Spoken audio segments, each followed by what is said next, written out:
Buenas tardes. Antes que nada quería agradecer la invitación que nos realizaron a OCE para aprovechar esta oportunidad del Día del Agua, poder dar una visión desde parte de OCE con respecto a la importancia del agua, y en particular OCE es un organismo que aparte de agua también da saneamiento. Yo trabajo en una división que se dedica especialmente al agua subterránea. Entonces, lo que voy a tratar de dar es un pantallazo de la situación actual del agua subterránea desde el punto de vista... ¿Esto se pasa? ¿Sí, nomás? Ahí. Desde el punto de vista, digamos, el volumen de agua extraída y suministrada por OCE con respecto al agua subterránea, y haciendo unas referencias con el agua superficial, que por supuesto en Uruguay ustedes saben que es la mayoría del volumen de agua extraído. Nosotros trabajamos acá haciendo un poco lo que es la OCE, por eso yo le digo que la OCE es enorme, y nosotros estamos en un lugar dentro de la Sugerencia General Técnica, y dentro de la Sugerencia General Técnica estamos en la Gerencia de Agua Potable, que se divide en 3 áreas: estudios y proyectos de agua, asesoramiento a la gestión de los sistemas de agua y aguas subterráneas. La parte de estudios y proyectos sería la parte de distribución de agua. La gestión de los sistemas de agua básicamente se refiere a la calidad del agua superficial, también la subterránea en algunos aspectos, y aguas subterráneas nosotros nos dedicamos básicamente a la prospección de agua y la posterior, digamos, ubicación y perforación de los pozos para extraer el agua, digamos, ¿no? Bueno, dentro de aguas subterráneas tenemos dividido en 2 partes: estudios hidrogeológicos y perforaciones.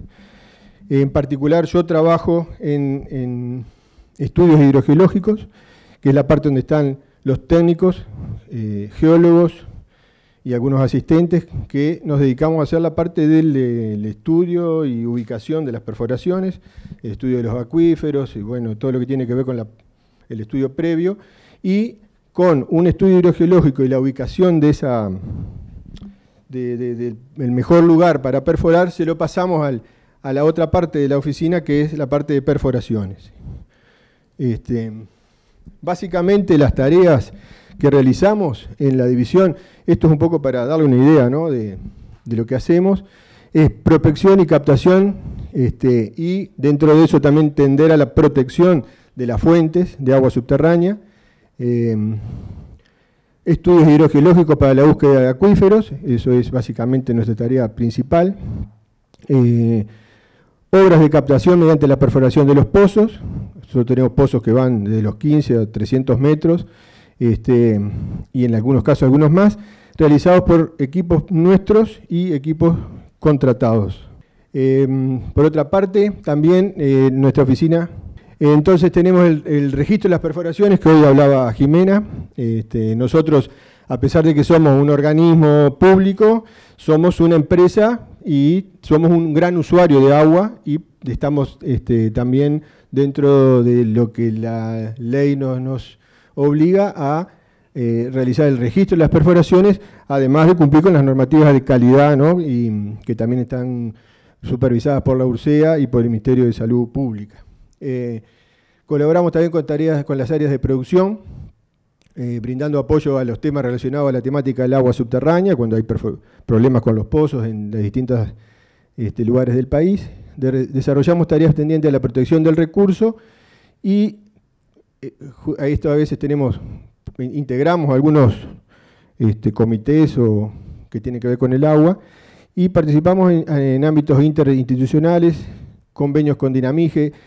Por ejemplo, nosotros en este momento tenemos un equipo de perforación que es propiedad de la Dirección Nacional de Minería y Geología, que no se utiliza, y entonces lo está utilizando OCE para hacer perforaciones. Bueno, acá para contarles un poco de qué se trata, sobre todo para la gente, digamos, para los futuros colegas o gente que se vaya a dedicar al tema del agua. Generalmente para trabajar en forma cómoda se necesita equipamiento y también, bueno, por supuesto, gente que tenga preparación específicamente en el área de aguas subterráneas y de hidrogeoquímica, hidrogeología. Y bueno, para eso tenemos laboratorios en los cuales nosotros podemos hacer algunos muestreos de agua de calidad, aparte de lo que es el laboratorio central de la OCE, ¿no? El laboratorio central de OCE es el que da la calidad del agua certificada. Pero nosotros cuando hacemos estudios previos también tenemos que hacer alguna estimación de qué nos podemos encontrar en el campo. Hay equipos para perfilaje de pozos, cámaras sumergibles para control, bueno, mineralogía, toda la parte que tiene que ver con la lupa, para descripción de muestras. Nosotros tenemos un banco bastante grande de muestras de pozo, y tenemos registrado casi todos los pozos que tenemos hechos con un perfil, y tenemos las muestras que las vamos dejando guardadas como en un museo, ¿verdad? Y a esto se le hace todo un registro. También tenemos algunas ondas para medir conductividad y algunos otros equipos que nos permiten a la parte de estudios previamente tener algunos monitoreos y algunos valores para después nosotros hacer nuestros estudios finales. Por la otra parte, la parte de ya de perforación, contamos con varios equipos de perforar. Dos nuevos, que son que es hace un año está trabajando, y otro que está todavía para empezar a salir a trabajar, un equipo también con un margen de 300 metros de perforar, y Tenemos unas máquinas más pequeñas, para estudios más de menor profundidad.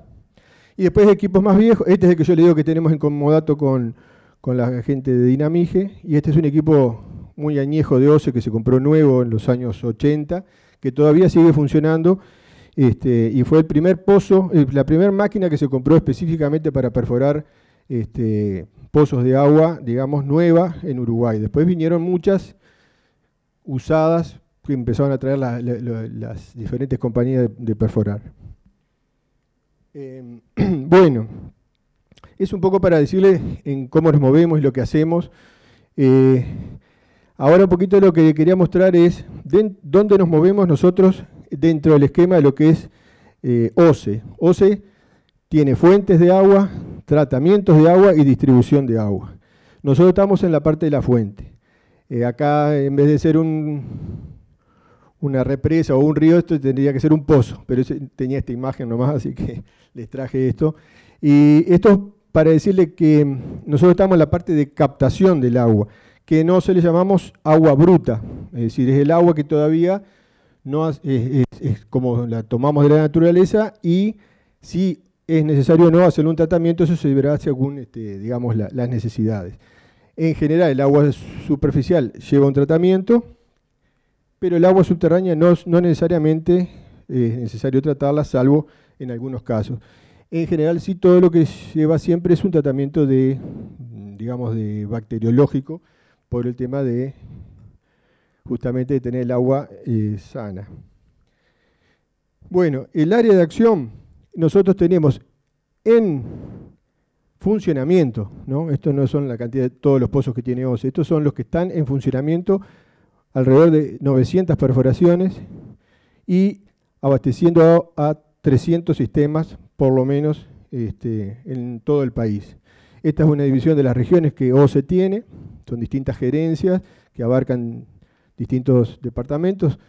Durazno está en lo que es la región centro, y este es el lugar donde nosotros nos movemos, digamos, para nuestros trabajos.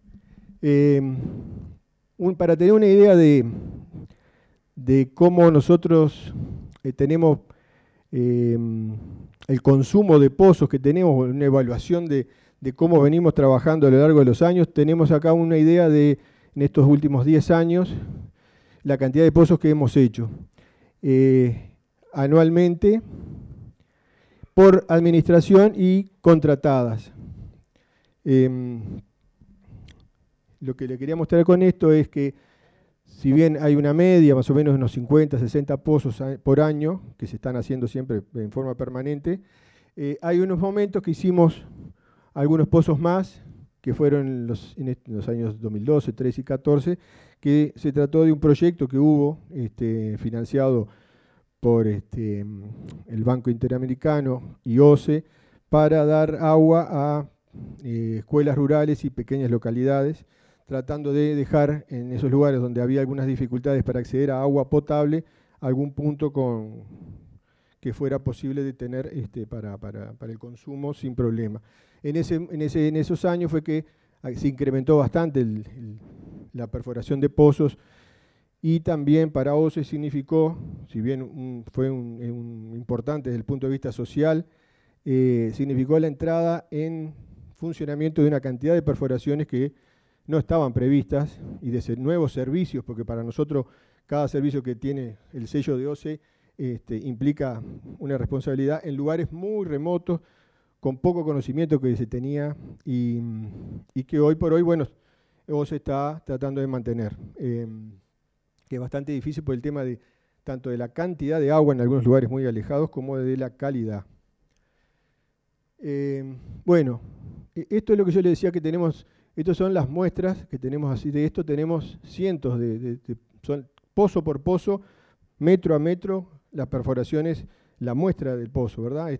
Esto para un geólogo es muy importante para los trabajos. Nosotros, esta información es abierta, nosotros tenemos una descripción geológica también y la ofrecemos para los estudiantes, la gente que necesite información, porque para nosotros nos resulta que es un dato muy importante el hecho de tener un registro del subsuelo. Eso debería ser obligatorio, porque cada vez que nosotros accedemos al suelo con el costo que eso tiene, tener la información en ese punto es muy importante a los efectos de lo que eso nos puede significar como para ayudarnos a conocer el subsuelo geológicamente, y en este caso desde el punto de vista de la hidrogeología. Bueno, ahora les quería mostrar un poco lo que son los volúmenes de agua elevados comparativamente, ¿verdad? Porque nosotros hablamos, para nosotros el agua subterránea en nuestra área es lo más importante, pero para OCE, si vamos al caso, es el 10% del agua que se produce, contra el 90%, estos son millones de metros cúbicos, de agua superficial. Obviamente que la mayoría de la población del Uruguay se abastece por agua superficial. Este 10% es de agua subterránea, y lo que se contrasta con lo anterior es que, si bien el 90% es de agua superficial, acá dice, porque este es el total, y acá es el volumen de agua sacando la zona metropolitana, sacando Montevideo, todo lo que es aguas corrientes que abastece a Montevideo y toda la zona metropolitana. Entonces ahí se reduce un poquito la diferencia, es un 70 a un 30% en volumen de agua extraído. Si vamos al número de localidades abastecidas, ahí es donde cambia la relación. Si bien en la cantidad de agua es menor, la cantidad de servicios abastecidos por agua subterránea es el 75%, contra el 15% del agua superficial, y esto que son, nosotros llamamos servicios mixtos porque tenemos agua superficial y agua subterránea sumadas. En el caso, por ejemplo, de Rivera, en Rivera el agua saca más o menos un 80% de agua subterránea del acuífero Guaraní y un 20% de agua superficial de un embalse que hay en la zona del Parque Gran Bretaña. Bueno, esto es importante, estas son localidades aproximadas. Acá, en estas localidades, que suman unas 270, no están las pequeñas localidades que le llamamos nosotros o escuelas rurales. Bueno, esto un poco también para mostrarles el número de perforaciones que tenemos por acuífero, porque no todos los pozos que hacemos dan agua de la misma manera, ni los hacemos en el mismo tipo de terreno, ¿verdad? El Uruguay tiene una geología bastante heterogénea, digamos, hay de todo, y eso genera acuíferos o zonas donde el agua se almacena, que nosotros después la captamos, de diferente tipo. Entonces, si vamos a ver el número de perforaciones por acuífero, los acuíferos más importantes que tenemos son bueno, el del Raigón, el basamento cristalino, le llamamos a todo lo que son las rocas duras. El acuífero Chi, que es la zona de la costa, el grupo Paysandú, que son toda la zona del litoral del río Uruguay, Rivera, el Arapey, o sea, todos los basaltos que están cubriendo el acuífero Guaraní, y bueno, y otros acuíferos, toda la zona del noreste, que nosotros llamamos Yaguarí, Buenavista, San Gregorio, el grupo Durazno. Y acá más o menos como para que ustedes tengan una idea del número de perforaciones que hay en cada uno de esos acuíferos. Por ejemplo, el basamento cristalino, que es un lugar que está muy extenso, tenemos una gran cantidad de perforaciones. En el Chuy, en la zona del costera, en el Raigón, hay una gran cantidad.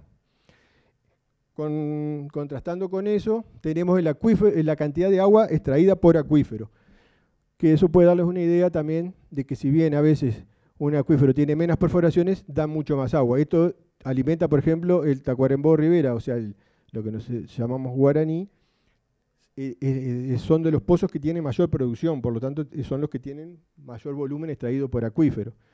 Bueno, el basamento tenemos muchos pozos, por eso también tenemos mucha agua, y así se reparte.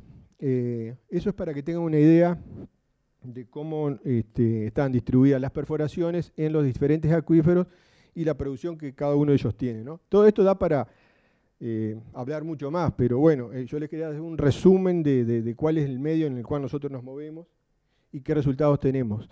Esto es una tabla similar de caudales promedio por acuífero en metros cúbicos hora.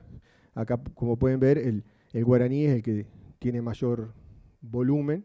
Después está el Raigón y bueno, yo les comento eso, cualquier consulta que quieran hacer o alguno, podemos profundizar en alguna cosa que les interese. Esto es el volumen de extracción de metros cúbicos a nivel de las distintas partes que se genera, ¿verdad? Esta es la zona metropolitana que yo le digo que es la mayor volumen extraído. Esto es Maldonado, lo que nosotros llamamos UGD. Estas son las usinas del interior, por ejemplo acá en Durazno tenemos una. Y estas son las perforaciones. Esto es en metros cúbicos hora, lo que producen cada uno. Ustedes vean la diferencia que hay. Nosotros tenemos en perforaciones unos 2.700 metros cúbicos hora que están saliendo de los pozos en este momento.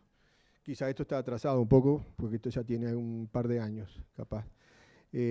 Pero es bueno que vean que si bien el agua subterránea es baja en volumen, es importante en la cantidad de gente y servicios que abastece. Esto, para resumir, es población efectivamente abastecida según la fuente. Acá tenemos Montevideo, esto es el resto del agua superficial, y el agua subterránea es lo que está en celeste, es un 12%. Esto sería la parte todavía de población que no tiene acceso a agua potable directamente por un tema de que esto es la población rural prácticamente, o la que está más dispersa. El proyecto Pequeñas Localidades buscó acercar esta zona de la población al agua potable. Si bien no tiene, como tenemos en las ciudades o en las poblaciones, el agua en la canilla, vos tenés en algunos servicios un lugar donde tenés agua potable, y en algunos casos hay distribución de agua también en las distintas pequeñas localidades. Bueno, acá yo lo puse como aparte, ese proyecto de pequeñas localidades que fue hecho, como les decía, durante el año 2012, 2013, 2014 y 2015, se hicieron 289 perforaciones, 3.200 conexiones, 3.027 conexiones.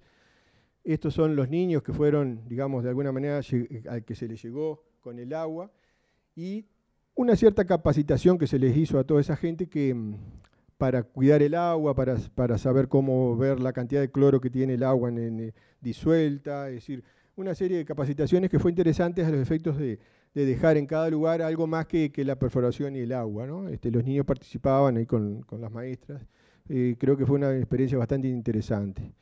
Ese programa ya terminó y nosotros seguimos, digamos, nos quedamos con todos estos puntos para abastecer más de los que ya teníamos, porque esto solamente son la distribución de las perforaciones del programa de pequeñas localidades y escuelas rurales en todo el país. Y no pudimos ir a todas porque no dio, digamos, ¿no? Bueno.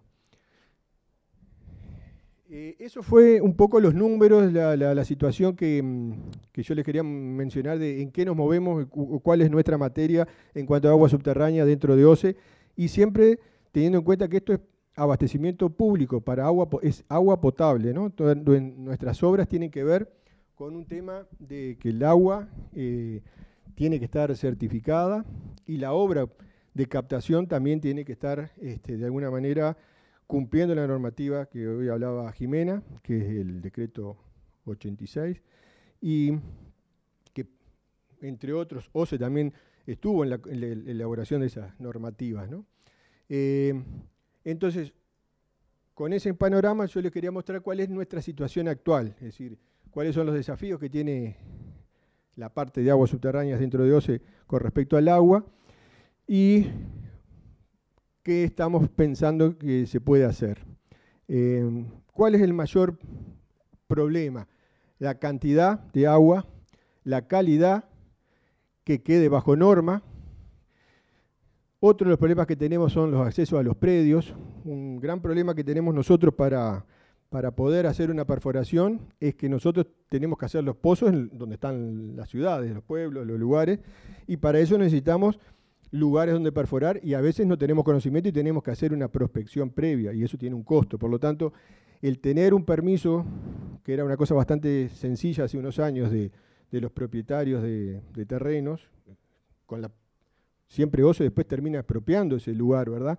Pero el hecho de acceder a los predios en buena forma, sin tener que ir a una expropiación forzosa, está siendo bastante difícil. Por lo tanto, se nos hace difícil también conseguir lugares adecuados para hacer nuestros pozos.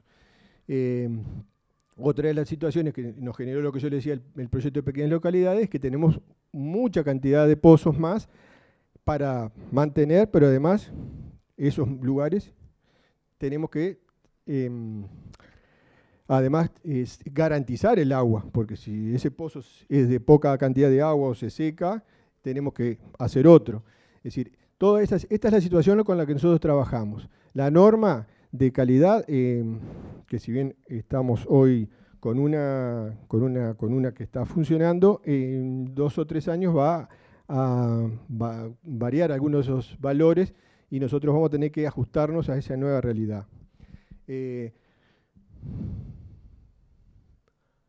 Bueno, estas son las formas de salir de eso, ¿no? Estudiar zonas nuevas, alternativas de estudio, convenios con intendencias y otros organismos para conseguir permisos en lugares públicos, es lo que estamos haciendo últimamente, para poder, bueno, cumplir con la normativa y con las directivas de ellos. Un poco, yendo un poquito más rápido, porque me dicen que queda poco. Esta es un poco la evaluación desde el año 80, que está en la división aguas subterráneas, los distintos desafíos que ha venido teniendo de acuerdo a la época, ¿verdad? Antes nuestro problema era la cantidad. Para nosotros un pozo que diera menos de 1000 litros por hora de agua era un pozo seco. Y el tema de la cantidad de agua no era el problema. La calidad no era el problema en el sentido de que no había, la normativa era bastante más laxa. Desde el 95 al 2005 lo que se empezó a ajustar fue, además de la cantidad, la calidad, sobre todo los nitratos y el flúor. Pero los nitratos más que nada porque muchas de las perforaciones en esa época estaban dentro de las poblaciones, que si no tenemos saneamiento adecuado, las perforaciones se empiezan a contaminar por los pozos negros y el nitrato es uno de los indicadores. Y ya para esta época, la calidad, y ya con los iones menores bastante más, digamos, los equipos que miden la calidad del agua ahora nos permiten tener mucho más precisión. El tema de la calidad es muy importante, es uno de los que más nos preocupa. También estamos tratando de mejorar la construcción de los pozos, porque para la mejor calidad del agua también una construcción buena del pozo es fundamental para poder aislar las napas que no son buenas, o bueno, mejorar esa parte. Estudiar la posibilidad de utilizar pozos menores de 1 metro cúbico, que en las escuelas son la mayoría, porque para una escuela 1 metro cúbico de agua, aunque parezca poco, alcanza para su abastecimiento, lo que a nosotros nos da bastante trabajo de mantener, porque es un pozo que no se limpia y es de mucho cuidado. Y bueno, lograr alcanzar esa cobertura que nosotros les decíamos de esa población que todavía está sin agua. Y otro desafío que tenemos es la zona costera, porque hay una demanda muy grande y OCE está terminando de completar lo que son los lugares que todavía quedaban, algún convenio o algunos lugares donde el agua que no era de OCE, y eso nos está implicando mucho trabajo para poder conseguir agua de calidad en la zona costera, por ejemplo, la Costa de Oro, Rocha. Entonces, ¿cuáles son las alternativas que tenemos? Para el tema de la cantidad, rápidamente, ampliar los radios de acción, parques de perforaciones, juntar los pozos, ver la profundidad, ir más abajo o a veces captar napas más superficiales, que ese es uno de los problemas que tenemos. A veces el agua más limpia en algunos lugares está arriba. Mejora de la construcción de las perforaciones, diseño de pozos según el acuífero, incorporación de mayor información. Hablando un poquito de la calidad del agua, que es el otro problema, la calidad del agua podemos tener la parte de calidad natural o la contaminación mejor natural o la contaminación antrópica. La calidad natural es la que tiene el agua: cloruro, sodio, flúor, hierro, manganeso. Estos son lo que trae el agua de acuerdo al acuífero, tiene más o menos de estos elementos. Pasado de la norma del valor máximo permitido es que el agua se puede o no se puede tomar, o hay que tratarla o hay que combinarla con otra. La contaminación antrópica es lo que le decía: nitratos por falta de saneamiento, cloruros en las zonas, el cloruro o el sodio en las zonas costeras. Cuando nosotros empezamos a bombear pozos de agua dulce cercanos al mar, contaminamos el acuífero con aguas saladas del mar. Y eso lo provoca el mal uso de los pozos. Entonces, para poder ir pasando las distintas formas de cambiar el tema de la calidad, que es uno de los desafíos más grandes, bueno, se han ido, como ya vimos, a ampliar las radios, sacaron pozos de las zonas urbanas, revisión de los perfilajes de pozos ya existentes, o sea, estudiar esos datos. Después pasamos a hacer sondeos exploratorios en áreas públicas para no tener que hacer esas expropiaciones que yo le decía y tratar de buscar lugares donde ya estuviéramos más seguros que el agua era posible de captar.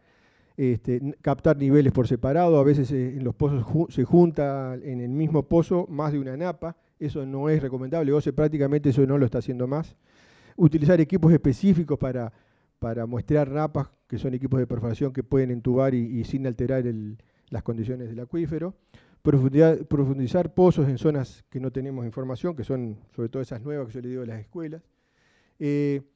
Desarrollamos un protocolo de estudio y perforación, tanto para nuestros propios equipos como para los equipos contratados. Cuando nosotros contratamos una perforación, le damos una pauta a los perforistas de cómo tiene que hacer ese pozo y qué es lo que nosotros queremos recibir, las muestras, cómo tomar los tiempos, cómo esperar que haya un fiscal de obra en forma permanente, sobre todo en los momentos críticos. Bueno, lo que estamos haciendo es, por supuesto, empezar a muestrear pozos de agua nuestros y en particulares, haciendo una especie de monitoreo de la zona donde vamos a hacer la prospección, de manera de tener una idea previa. Por eso tenemos esos laboratorios portátiles y que no son del laboratorio central. Inventarios, análisis con esos kits portátiles, y ahí eso es lo que podemos medir. Y esto, lo más importante, es el seguimiento de la obra, ¿no? Que esto se cumpla, porque si no, nos hacemos trampa nosotros mismos. Otra de las cosas que hemos agregado, bueno, hacer mapas hidrogeoquímicos con los datos de los muestreos de pozos, utilizar otros elementos para conocer muchos pozos. No tenemos los perfiles. Hoy decía Jimena que tiene 3.500 pozos registrados y debe haber 10.000, por decir un número. Me debo quedar corto, capaz. Nosotros nomás tenemos unos cuantos sin registrar, ¿no? Que eso estamos porque DINAGUA es muy exigente, ¿no? Entonces no podemos registrarlo por algunas cuestiones, no es que no queramos. Y esto que son los ensayos de bombeo y aforos para evaluar las características hidráulicas del acuífero. Esto es todo el protocolo, capaz que, no sé si se los comento, yo les quiero mostrar antes de terminar, no sé cómo estoy, por eso. Un poquito, algunos ejemplos, pues ya vengo. Por eso. No, porque esto es un tema, lo que les puedo mostrar es algo de acá, de Durazno, que puede ser interesante a los efectos de qué es lo que hace OCE para tratar de mejorar su distribución de agua. Entonces, esto es lo que nosotros hacemos para nosotros mismos y para las empresas de perforación. Incluso nosotros tenemos mucho contacto con MEVIR, porque los pozos de MEVIR generalmente pasan después a manos de OCE, y por lo tanto ya MEVIR trabaja con nuestra forma con nuestras recomendaciones, digamos, ¿no? Ellos también hacen sus propios pozos, es casi como una OCE pequeña, y bueno, tenemos mucho contacto. Bueno, relevamiento geológico, ampliando las zonas de estudio, eso es lo que les voy a mostrar un poquito en el ejemplo. Obtención de un croquis geológico preliminar de la zona, o sea, empezar a recorrer nosotros de nuevo, a hacer geología y no utilizar siempre ya el criterio que ya conocemos la zona porque de toda la vida, sino empezar en esos aumentos de área a mejorar nuestro informe, nuestro mapa geológico. Relevamientos, muestreo de perforaciones, realización de medidas de valores de campo mediante las tirillas esas y definición, si es posible, de zonas alternativas de exploración en base a los resultados. Con eso nosotros hacemos un informe y lo elevamos y lo sometemos después a la consideración de la gerencia, porque todo esto implica otros gastos, ¿no? ¿Verdad? Si nosotros tenemos que aumentar el radio de acción, quiere decir que en vez de traer el agua de 1 kilómetro, capaz que la tenemos que traer de 5 kilómetros, y eso es muchísimo más caro, no por el pozo, sino por la red de agua. Entonces, para darle un ejemplo de acá de la zona de Durazno, que es donde estamos, les quería comentar que ustedes conocen la Paloma de Durazno. Es un lugar que está, digamos, tiene una población de unas 1.500 personas, con 600 viviendas. La demanda, esta no es la demanda de la Paloma, sino lo que se estaba necesitando cubrir porque había un déficit, y lo que se buscó fue hacer primero pozos en la ciudad que ya teníamos, pero esta geología es un terreno muy complicado y son antiguos sedimentos marinos con alta salinidad, de todo un poco, ¿no? Flúor, sulfatos, cloruros, nitratos, hierro, todo muy, muy malo. Y bueno, entonces siempre fuimos buscando salir primero a los alrededores de la ciudad y así ir buscando, hasta que hace un tiempo pedimos autorización para empezar a buscar en zonas bastante más alejadas. Porque acá veíamos que hay un cambio de la geología, la gente de estudio hidrogeológico planteó que hacer estos relevamientos, y bueno, lo que se encontró fue que al ampliar esa zona, se relevaron unas zonas nuevas de la formación San Gregorio, que es una formación geológica, apoyada sobre esas otras rocas, y se planificó ahí construir algunos pozos para hacer una especie de estudio, a ver si ahí podíamos encontrar agua de otra calidad. Y bueno, esas son las zonas, los afloramientos. Esa es la máquina, esa justo es la máquina que yo le decía de Dinamige. Ahí ya estamos probando una de las perforaciones que está acá. Y lo que se encontró se hicieron 6 cateos exploratorios, un caudal aproximado de 10 metros cúbicos, de calidad aceptable, con una conductividad bajísima, ¿no? Los otros tenían 2.000 y algo de conductividad. Y bueno, estos son un poco los datos de esos pozos que están distribuidos a lo largo de estas terrazas, acá estas zonas de esa formación San Gregorio, que si ustedes lo ven, esta es la ciudad y esto está acá, ¿no? Hay que hacer una red. La gente acá de OCE, no sé si nos quiere mucho, los compañeros, porque tuvieron que hacer todo este trabajo para poder unir esta zona que está en el medio del campo hasta la ciudad. Pero es lo que encontramos como forma de cambiar la calidad del agua del lugar. Bueno, eso era. Hay otros ejemplos similares en la zona de Tres Islas, en Cerro Largo, donde hemos cambiado la zona. Lo que le quiero comentar es cómo OCE ha tenido que invertir, porque esto es una red de más de 3.000 metros, buscando aguas donde está el agua dulce. Acá en Tres Islas el agua era de muy mala calidad, parecido a lo que pasaba en La Paloma. Bueno, y entonces esto lo pasamos. Estos son algunos de los desafíos que tenemos, que es el tema del cambio climático con respecto a los lagos y el agua superficial, y entonces estamos tratando en los lugares donde el agua subterránea puede solucionarlo, tratar de manejarlo con perforaciones, mejorar la gestión de los acuíferos, el tratamiento que probablemente haya que empezar a hacer con el agua subterránea, que generalmente no se hace, eso no hablé mucho, pero tenemos algunos pozos donde hacemos tratamiento, la mejora de las construcciones de las perforaciones. Bueno, eso ya más o menos lo hablamos.